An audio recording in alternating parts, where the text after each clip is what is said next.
Hello guys, welcome back to my channel. And आज मैं vlog upload नहीं कर रही हूँ, मैं आज एक इन्फॉर्मेटिव वीडियो बना रही हूँ। जो भी मेरे चैनल पे नए हैं तो मैं आपको बता दूँ, मैं एक सीए फाइनलिस्ट हूँ। मेरा नाम समरीन है।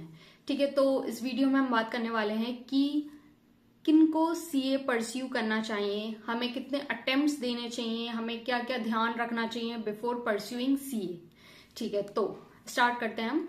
कि देखिए, आप सीए में आते हैं थ्रू टू रूट्स। ठीक है, दो रूट्स हैं आपके पास, एक है आपका फाउंडेशन रूट, एक है direct entry route. Direct entry route है उन लोगों के लिए जो ग्रेजुएशन कंप्लीट कर चुके हैं and want to pursue CA. तो वो क्या कर सकते हैं कि वो सीए में एनरोल कर सकते हैं एंड उनको फाउंडेशन का एग्जाम नहीं देना पड़ेगा और डायरेक्टली सीए इंटरमीडिएट के लिए अपीयर कर सकते हैं। नाउ, अगर जो लोग फाउंडेशन रूट से आ रहे हैं, ठीक है, उनको फाउंडेशन देना पड़ेगा। फाउंडेशन जो है वो पहले से थोड़ा सा डिफिकल्ट हो गया है, ठीक है, नो डाउट, लेकिन still you can clear your foundation level with dedicated preparation. ठीक है, अब हमें कितने अटेम्प्ट्स देना चाहिए? ठीक है, सो सपोज हम 12th से, आई एज्यूम कि अपन 12th से निकले, ठीक है, और हम सीए फाउंडेशन में बैठ गए। ठीक है, अगर आप इस माइंडसेट से बैठ रहे हैं कि यार दे के देख लेता हूं कैसा होगा, क्या होगा, हो जाएगा तो मैं सी इंटरमीडिएट में अपीयर करूंगा, डोंट डू दैट। ठीक है, don't sit with a mindset कि यार एक बार दे के देख लेता हूं, बिकॉज आपका जो फर्स्ट अटेम्प्ट होता है it is very magical attempt, you can say. अगर आप इसमें फर्स्ट अटेम्प्ट में डेडिकेटेड प्रिपरेशन करके पास हो जाते हैं, then it give you level motivation. ठीक है, वो आपको एक अलग ही टाइप का मोटिवेशन आता है अगर आप फर्स्ट अटेम्प्ट में पास हो रहे हैं। ठीक है, सो अगर आप इस माइंडसेट से बैठ रहे हैं कि दे के देख लेता हूं, या आपकी मतलब सफिशिएंट मंथ्स ऑफ प्रिपरेशन नहीं है, then don't sit in your foundation exam.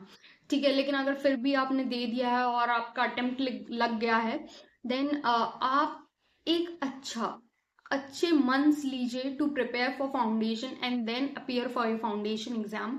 ठीक है, ओके, ठीक है, आपने एक अटेम्प्ट दिया विद फुल डेडिकेशन, ठीक है, विद फुल प्रिपरेशन, ठीक है, आपने एग्जाम में अपीयर हुए, लेकिन अनफॉर्चुनेटली अगर आपका नहीं निकलता है, ठीक है, देन दूसरा अटेम्प्ट दीजिए। ठीक है, आई विल से दो जेन्युइन अटेम्प्ट दो। ठीक है, लेकिन अगर फिर भी नहीं हो रहा है, दो जेन्युइन, जेन्युइन मीन्स बिल्कुल डेडिकेटेड फुल फोकस के स्टडी करने के बाद भी अगर आपका नहीं निकल रहा है, ठीक है, then think of an alternative. ठीक है, क्योंकि ठीक है यार, अगर आप फाउंडेशन में इतना चक्कर खा रहे हो, ठीक है, सो आई से कि सीए कहीं ना कहीं आपके लिए नहीं बना है। बिकॉज अगर आप फाउंडेशन को क्रैक करने की स्ट्रैटेजी नहीं बना पा रहे हो, so intermediate is more hard and final is more harder. ठीक है, तो इसलिए थिंक ऑफ एन ऑल्टरनेटिव। ठीक है, अगर दो आप डेडिकेटेड अटेम्प्ट्स देते हो और अगर आपका नहीं निकल पाता है तो ठीक है, लेकिन अगर आपका निकल जाता है, ठीक है, फॉर्चुनेटली, तो आप क्या कीजिए, आप इंटरमीडिएट में आएंगे। इंटरमीडिएट इज अगेन, क्योंकि आजकल ऑनलाइन क्लासेस चल रही हैं, ठीक है, तो आप ऑनलाइन क्लासेस ले सकते हैं, इजिली इनरोल कर सकते हैं। Now what I will say, what has helped me clear the foundation in very first attempt and see intermediate in very first attempt is cumulative revision। Cumulative revision बहुत लोगों को नहीं पता होता है क्या होता है, तो मैं आपको बता दूं। क्यूमुलेटिव रिवीजन ये होता है, अगर मैंने कोई चीज आज पढ़ी, मैंने उसे विद फुल माइंड सेट उसको याद किया, सब कुछ किया, उसका रिवीजन किया, अब मैं वो चीज दोबारा से 7 दिन के अंदर फिर पढ़ूंगी। ठीक है, मैं उसको 7 दिन के अंदर पढ़ूंगी ताकि मैं उसको रिटेन कर पाऊं। ठीक है, आप 7 दिन के अंदर 2 बार पढ़िए, ठीक है, फिर आप खुद देखेंगे कि 7 दिन का स्पैन कब आपके 14 दिन के स्पैन में बदल जाएगा, आपको खुद पता नहीं चलेगा। ठीक है, मीन्स अगर आप एक चीज 2 बार पढ़ लेते हैं, ठीक है, फिर उसको रिटेन करने का जो वो लेवल होता है ना, वो बढ़ जाता है। ठीक है, so cumulative revision is the key. ठीक है, क्यूमुलेटिव रिवीजन कीजिए, एक चीज को छोड़िएगा मत, ठीक है, उसको पढ़िए बार बार बार बार। ठीक है, जो गैप होगा, टाइम गैप होगा, वो अपने आप बढ़ता चला जाएगा और वो चीज जो है वो आपके दिमाग में रिटेन होने लगेगी। ठीक है, so this is the thing. ठीक है, तो मैंने क्या बोला कि intermediate with online classes and consistency and cumulative revision आप क्लियर कर सकते हो। ठीक है, डोंट, और एग्जाम में लोग क्या करते हैं, एक चीज भूल जाते हैं कि भाई आईसीएआई कितना भी डिफिकल्ट पेपर दे दे, वो कभी भी इतना डिफिकल्ट लेवल ऑफ पेपर नहीं देगा कि आप क्रैक ना कर पाओ, 40 नंबर ना ला पाओ। ठीक है, सो यार एग्जाम जब भी देने बैठो डोंट फॉरगेट कि आपको सारे क्वेश्चन नहीं करने। That is not your oral test कि उसने जो पहले क्वेश्चन पूछा आपको उसी का आंसर देना है। ठीक है, it is not your oral test. ठीक है, आपको दिया गया है पेपर, आपको उसमें से जो आता है वो करो। ठीक है, don't start with the first question, क्योंकि वो तो आपको डराने के लिए होता है। ठीक है, don't start with your first question. ठीक है, स्टार्ट विद एनी सीरीज, वहां पे नंबरिंग कर दो प्रॉपरली। ठीक है, बट वो अटेम्प्ट करो जो आपको आता है, डोंट फॉरगेट दैट। ठीक है, क्योंकि क्या होता है ना कि जब आप वो करते हो जो आपको आता है, इट गिव यू कॉन्फिडेंस। ठीक है, it boost up your confidence. ठीक है, तो ये सारी चीजें हो जाती हैं। आप foundation, intermediate with consistency, preparation, focus, cumulative revision. ठीक है, विद माइंड सेट कि हाँ हमें वो अटेम्प्ट करना है जो हमें आता है, आप क्लियर कर सकते हो। अगेन फॉर इंटरमीडिएट आई से आप 3-4 जेन्युइन अटेम्प्ट्स दीजिए।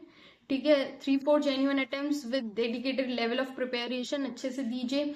ठीक है, मैंने बहुत सारे लोगों का देखा है कि पहले वो दोनों ग्रुप के लिए एक साथ अपियर करते हैं, अगर नहीं निकलता है तो फिर वो एक एक करके इंडिविजुअल अटेम्प्ट देते हैं। सो अगर आप वो वाला सिनेरियो है तो आप इंडिविजुअल एक एक ग्रुप दीजिए, हो जाएगा।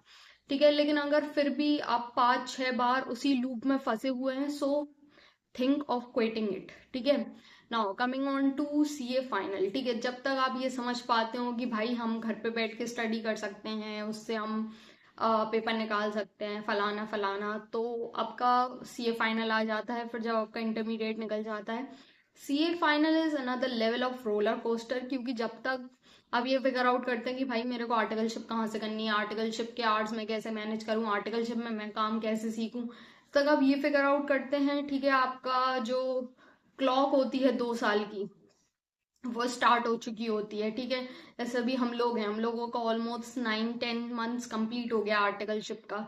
ठीक है, तो वही चीज है कि अभी तक हम लोगों का फाइनल का एक भी सब्जेक्ट कंप्लीट नहीं हुआ है। ठीक है, तो सोचो कि we have 2 years in hand and 1 year is already gone. ठीक है, 1.5 years बोल लो ऑलमोस्ट बचा है to appear for the exam.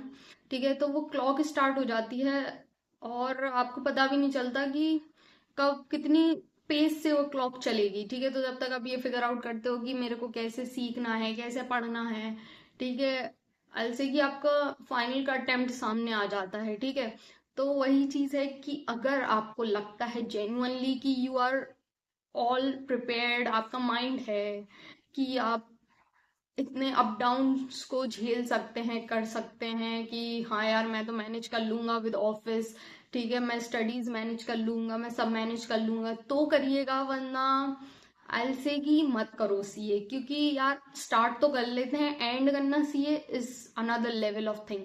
ठीक है, हम लोग भी हैं, हम लोग ने जब स्टार्ट किया था वी डिड नॉट नो, मैं I am my self a district topper, I did not know कि मैं स्टार्ट कर रही हूँ मैं इंटरमीडिएट लेवल भी क्लियर कर पाऊंगी। ठीक है, but here I am today fortunately sitting in front of you. लेकिन होता है यार, एक अनसर्टेनिटी होती है।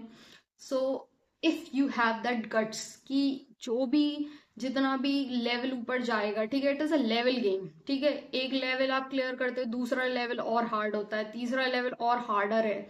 ठीक है, तो जैसे जैसे आप वो लेवल क्लियर करते हो वो हार्ड होने लगता है गेम। ठीक है, और गेम के एंड में पहुंचना इज द अल्टीमेट गोल। तो still after watching this video you find कि हाँ यार मैं सारे चैलेंजेस कर सकता हूँ, कर सकती हूँ, then of course you should join CA and make it your achievable goal. Thank you very much for watching the video. Please do like and subscribe to my channel.